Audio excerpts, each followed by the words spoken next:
Chapter number 9 बल तथा गति के नियम, force and loss of motion.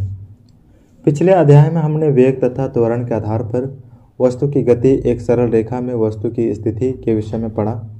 हमने देखा कि ऐसी गति में कभी एक रूपता होती है तथा कभी नहीं। लेकिन अभी हमने इस विषय पर चर्चा नहीं की कि गति का कारण क्या होता है, समय के साथ वस्तु की चाल में क्यों परिवर्तन आता है, क्या सभी प्रकार के गतियों का कोई कारण होता है, यदि ऐसा होता है तो किस कारण होता है। कई वर्षों से गति और इसके कारणों ने वैज्ञानिकों को उलझन में डाल रखा था। फर्श पर रखी एक गेंद को अगर हम धीमे से ठोकर लगाते हैं तो वह हमेशा के लिए गतिशील नहीं रहती। ऐसी परिस्थितियों से यह ज्ञात होता है कि किसी वस्तु की स्थिर अवस्था ही उसकी संभाविक अवस्था है। ऐसी मान्यता तब तक बनी रही जब तक कि आइजैक न्यूटन और गैलीलियो ने वस्तु की गति के बारे में एक पूर्णतः भिन्न संकल्पना प्रस्तुत की। अपने दैनिक जीवन में हम देखते हैं कि एक स्थिर वस्तु को गतिशील करने के लिए या गतिशील वस्तु को रोकने के लिए हमें कुछ प्रयत्न करना पड़ता है। आम भाषा में इसके लिए हमें शारीरिक प्रयत्न करना पड़ता है तथा हम कहते हैं कि किसी वस्तु को गतिशील करने के लिए हमें उसे धकेलना, खींचना या ठोकर लगानी पड़ती है। खींचने, ढकेलने या ठोकर लगाने की इस क्रिया पर बल की अवधारणा आधारित है। अब हम बल के विषय में चर्चा करते हैं। यह क्या है? वास्तविकता में बल को न तो कभी किसी ने देखा है, न चखा है, न ही महसूस किया है। हालांकि बल का प्रभाव हम सदैव देखते हैं, महसूस करते हैं। किसी वस्तु पर बल लगाने पर क्यों होता है, यह जानकर हम बल के व्याख्या कर सकते हैं। वस्तु को खींचना, ढकेलना या ठोकर लगाना, ये सभी क्रियाएं वस्तु की गतिशील बताती है। जब हम किसी वस्तु पर बल लगाते हैं तो उसमें गति होती है। आप इस बात को पहले से जानते हैं कि बल का प्रयोग किस वस्तु में परिमाण बदलने, वस्तु की गति को तेज या धीमी करने के लिए या उसकी गति की दिशा बदलने के लिए किया जाता है। आप यह भी जानते हैं कि किसी बल के प्रयोग द्वारा वस्तु की आकृति या आकार भी बदला जा सकता है। संतुलित और असंतुलित बल दर्शाए गए चित्र में लकड़ी का एक गुटका एक समतल मेज पर रखा है। चित्र अनुसार दो धागे ए और बी गुटके के विपरीत सिरों से जुड़े हैं। अगर हम किसी बल द्वारा ए को खींचते हैं तो गुटका दाईं ओर घिसक जाता है। उसी प्रकार अगर हम धागे बी को खींचते हैं तो गुटका बाईं ओर घिसक जाता है। लेकिन अगर गुटके को दोनों ओर से समान बल द्वारा खींचा जाता है तो ऐसी दशा में गुटका गति नहीं करता। इस तरह लगे बल को संतुलित बल कहते हैं। संतुलित बल गति की अवस्था को परिवर्तित नहीं करता। अब एक ऐसी अवस्था की कल्पना करें जिसमें भिन्न परिमाण के दो विपरीत बल गुटके को खींचते हैं। इस अवस्था में गुटका अधिक बल वाली दिशा में घिसकना शुरू करेगा। इस प्रकार दोनों बल संतुलित नहीं है और असंतुलित बल गुटके के घिसकने की दिशा में कार्य करता है। इससे यह पता चलता है कि किसी भी गुटके पर लगने वाला असंतुलित बल उसे गति प्रदान करता है। क्या होता है जब कुछ बच्चे एक लोहे के बक्से को खुरदरे फर्श पर ढकेलने का प्रयास करते हैं? यदि वे कम बल लगाकर बक्से के धकेलते हैं तो बक्सा नहीं खिसकता, क्योंकि घर्षण बल ढकेलने की विपरीत दिशा में काम कर रहा है। यह घर्षण बल दोनों संपर्क सतहों अर्थात बक्से के नीचे की सतह तथा फर्श की खुरदरी सतह के बीच उत्पन्न होता है। यह घर्षण बल धकेलने में लगे बल को संतुलित करता है और यही कारण है कि बक्सा नहीं घिसकता है। बच्चे बक्से को जोर से धकेलते हैं लेकिन बक्सा फिर भी नहीं घिसकता है। ऐसा इसलिए होता है क्योंकि अभी भी ढकेलने वाला बल घर्षण बल के बराबर है। अगर बच्चे बक्से को ज़्यादा बल लगाकर ढकेलते हैं तब धकेलने वाला बल घर्षण बल से अधिक हो जाता है। यहाँ असंतुलित बल कार्य करता है, इसलिए बक्सा घिसकने लगता है। जब हम साइकिल चलाते हैं तो क्या होता है?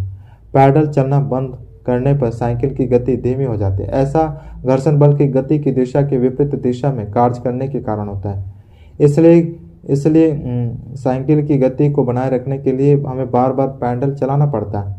इस अवस्था में हमें ऐसा प्रतीत होता है कि किसी वस्तु को सतत गति में बनाए रखने के लिए एक असंतुलित बल की आवश्यकता होती है। तथापि यह बिल्कुल असत्य है, क्योंकि कोई भी वस्तु समान वेग के साथ केवल तभी गति कर सकती है जब उस पर लगने वाला बहाव तथा घर्षण बल दोनों संतुलित होते हैं तथा वस्तु पर कोई अतिरिक्त बल कार्य नहीं करता है।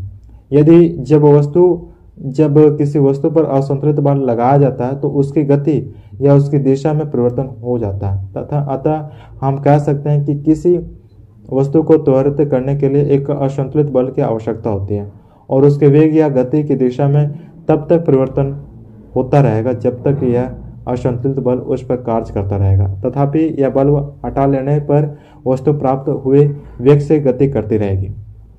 गति का प्रथम नियम। किसी अनंत तल पर वस्तु की गति को देखकर गैलीलियो ने यह सिद्ध किया कि जब तक वस्तु पर कोई बड़ा बल नहीं लगता वस्तु एक निश्चित गति से चलती है। उन्होंने देखा कि कांच की गोली अनंत तल पर लुढ़कती है तो उसका वेग बढ़ जाता है, जैसा चित्र में दिखाया गया। अगले अध्याय में आप पढ़ेंगे कि गोली असंतुलित गुरुत्वीय बल के कारण नीचे गिरती है और नीचे पहुंचते पहुंचते यह एक निश्चित वेग में आ जाती है। चित्र के अनुसार जब यह एक निश्चित वेग में आ जाती है, कांच की गोली ऊपर की ओर जाती है, तब इसका वेग घट जाता है। मैं दोनों ओर से एक घर्षण रहित अनंत तल पर एक गोली स्थिर है।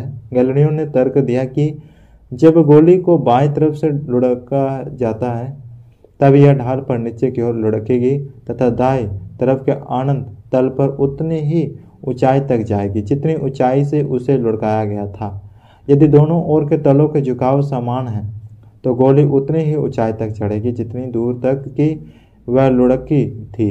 अगर दाईं ओर के अनंत तल के कोण को धीरे धीरे कम किया जाए तो गोली को मूल ऊंचाई प्राप्त करने के लिए अधिक दूरी तय करनी होगी। अगर इस ढाल को शून्य कर दिया जाए तो गोली मूल ऊंचाई प्राप्त करने के लिए क्षैतिज तल पर लगातार चलती रहेगी। यह गोली पर लगने वाला असंतुलित बल शून्य है। इस प्रकार यह पता चलता है कि गोली की गति में परिवर्तन लाने के लिए एक असंतुलित बड़ा बल की आवश्यकता होती है, लेकिन गोली की गति चित्र को समरूप बनाए रखने के लिए किसी नेट बल की आवश्यकता नहीं होती है। वास्तविकता में शून्य असंतुलित बहाव बल प्राप्त करना आसान नहीं है।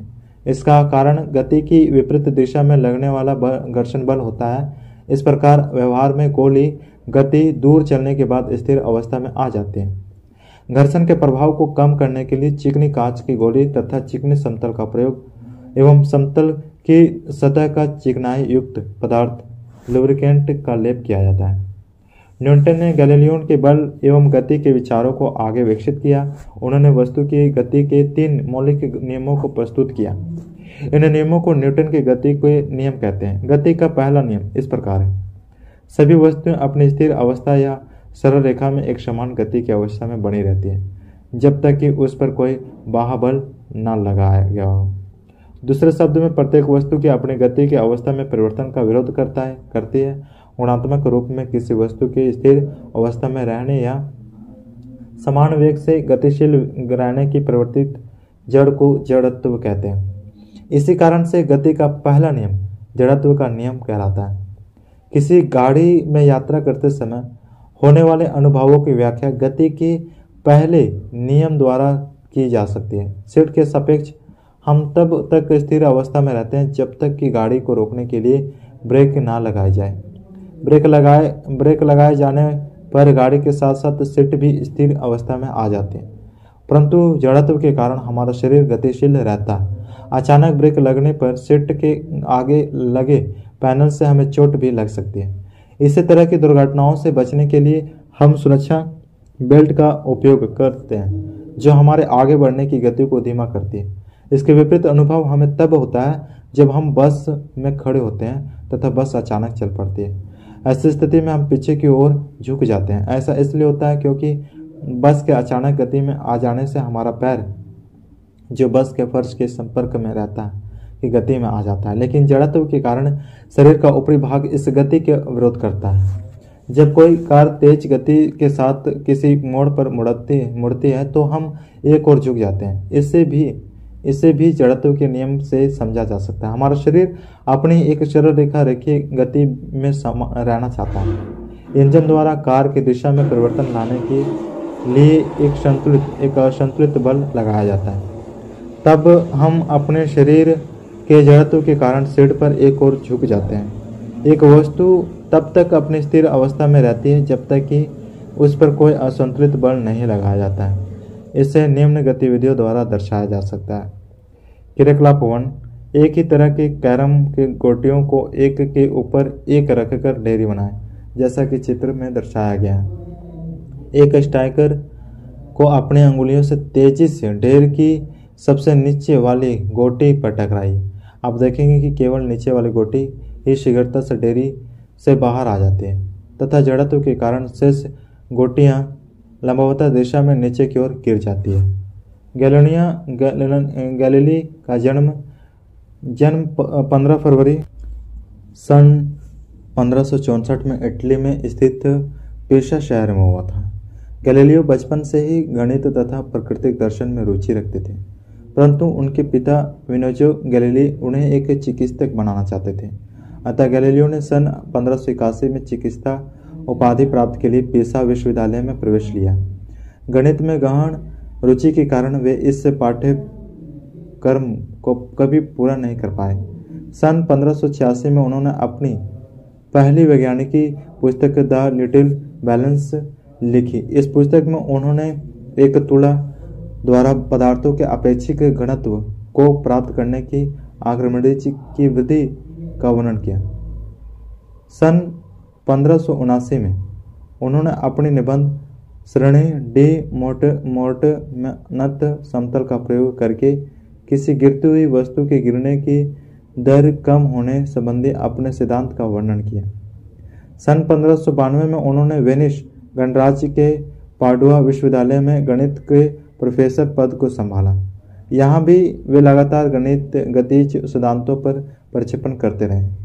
उन्होंने नत समतल तथा लोलक संबंधी अपने अध्ययन के आधार पर नियत त्वरण से गतिशील वस्तु से संबंधित एक गए परिष्कृत नियम का प्रतिपादन किया। गैलीलियो शिल्पकारी में भी दक्ष थे।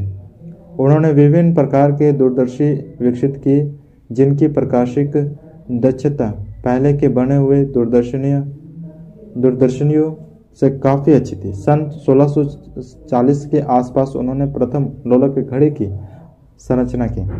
उनके खगोलीय आविष्कारों की एक पुस्तक स्टारी मैसेंजर में गैलीलियो ने चंद्रमा पर पहाड़ों, छोटे छोटे सितारों से मिलकर बनी आकाशगंगा तथा बृहस्पति ग्रह के चारों ओर 4 छोटे पिंडों को घूमते हुए देखने का दावा किया।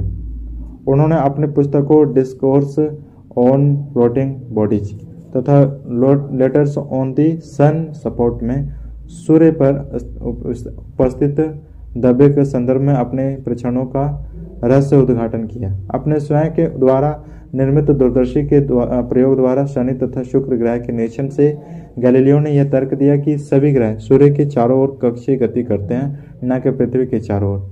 यह विचार उस समय प्रचलित विचारधारा के विपरीत था। क्रियाकलाप 2, कांच के एक खाली गिलास के ऊपर एक कड़े गत्ते का टुकड़ा रखें। गत्ते के ऊपर 5 रुपए का एक सिक्का रखें। गत्ते को अंगुलियां से तीव्र क्षैतिज झटका दें, जैसा कि चित्र में दर्शाया गया। आप देखेंगे कि गत्ता आगे खिसक जाता है तथा सिक्का अपने जड़त्व के कारण नीचे गिलास में गिर जाता है। इसका कारण यह है कि गत्ते के हटने के बाद भी सिक्का अपनी विरामावस्था को बनाए रखना चाहता है।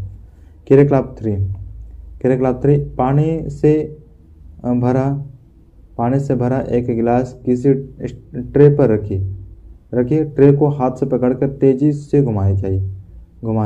हम पाते हैं कि गिलास लुढ़क जाता है और पानी नीचे गिर जाता है। क्यों? आप समझ गए होंगे कि कप को रखने के लिए प्लेट में खांचा क्यों बनाया जाता है।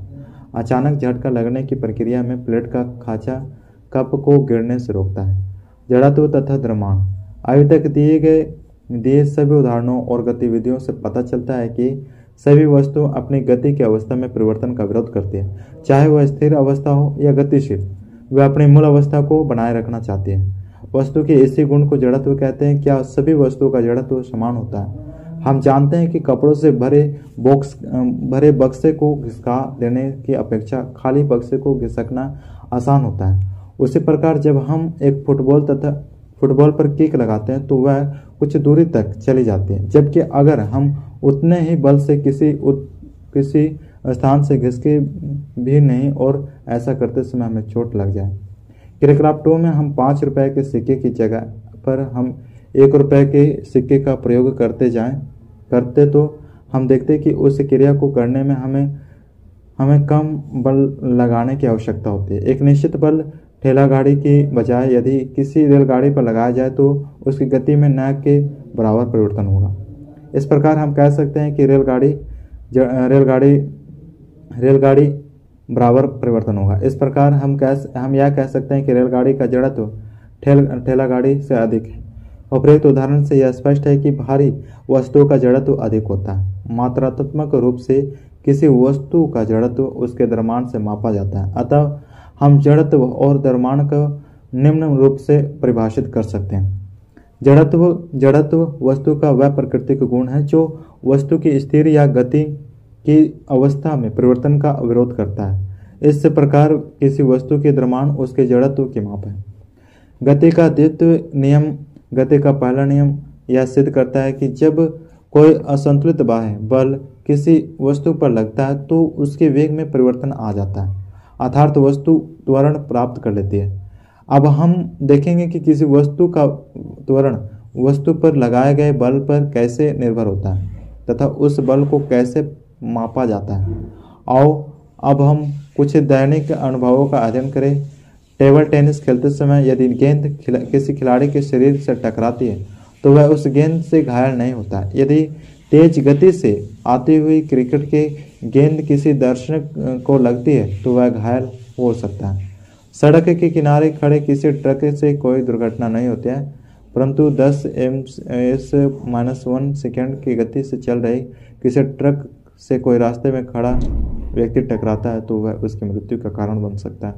एक छोटे द्रव्यमान की वस्तु जैसे गोली को अगर बंदूक से किसी व्यक्ति पर तेज गति से छोड़ा जाए तो वह मृत्यु का कारण बन सकती है। इससे हमें ज्ञात होता है कि वस्तु के द्वारा उत्पन्न प्रभाव वस्तु के वेग एवं द्रव्यमान पर निर्भर करता है। इसी प्रकार किसी वस्तु को त्वरित करके वेग प्राप्त करने के लिए अधिक बल की आवश्यकता होती है। दूसरे शब्दों में हम कह सकते हैं कि वस्तु के द्रव्यमान एवं वेग से संबंधित एक महत्वपूर्ण राशि संवेग होती है। न्यूटन ने संवेग नाम की इस राशि को प्रस्तुत किया था कि वस्तु का संवेग p उसके द्रव्यमान p और वेग v के गुणनफल के बराबर होता है। संवेग p = mv। संवेग में दिशा और परिमाण दोनों होते हैं। इसकी दिशा वही होती है जो वेग v की होती है। संवेग का SI मात्रा किलोग्राम/मीटर/सेकेंड होता है क्योंकि असंतुलित बल लगाने से उस वस्तु के वेग में परिवर्तन होता है। इसलिए हम यह कह सकते हैं कि बल ही संवेग को परिवर्तन करता है। एक अवस्था की कल्पना कीजिए जिसमें खराब बैटरी वाली एक कार को 1 ms⁻⁻1 की गति से चलाने के लिए धक्का लगाया जाता है तो उसके चलने मात्र के लिए प्राप्त है। यदि एक या दो अधिक इससे और अधिक धक्का लगाते हैं तो भी यह स्टार्ट नहीं होती है, लेकिन कुछ समय तक लगातार धक्का लगाने से कार उस गति से चलने लगती है। इससे स्पष्ट होता है कि कार के संवेग में परिवर्तन केवल बल के परिमाण से नहीं होता है बल्कि उस समय से भी होता है जितने समय तक उस पर बल लगाया जाता है। इससे यह निष्कर्ष निकाला जाता है कि वस्तु के संवेग में परिवर्तन लाने से पहले बल उसकी उस सीमा दर पर निर्भर करता है जिसमें उसके संवेग में परिवर्तन होता है।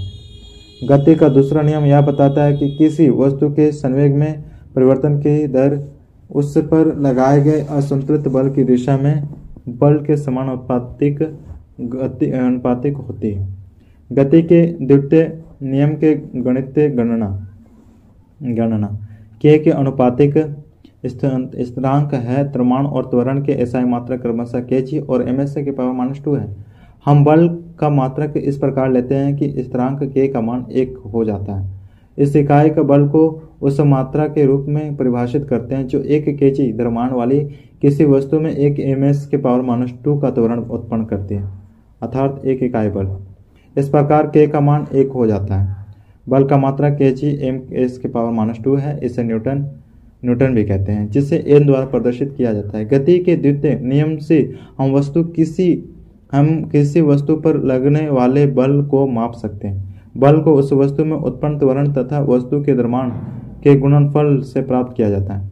गति के द्वितीय नियम का प्रयोग हम अपने दैनिक जीवन में प्राय करते हुए देखते हैं।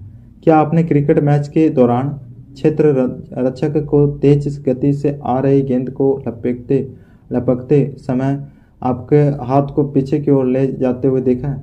ऐसा करके क्षेत्र रक्षक गेंद के वेग को शून्य करने में अधिक समय लगता है। इस प्रकार संवेग परिवर्तन की दर कम हो जाती है। तेज गति से आ रही गेंद का प्रभाव हाथ पर कम पड़ता है। अगर गेंद को अचानक रोकने पर तीव्र गति से आ रही गेंद का वेग बहुत कम शून्य में होता तो गेंद के संवेग परिवर्तन की दर अधिक होगी। अतः कैच लपकने में अधिक बल लगाना होगा, जिससे खिलाड़ी के हथेली में चोट लग सकती है।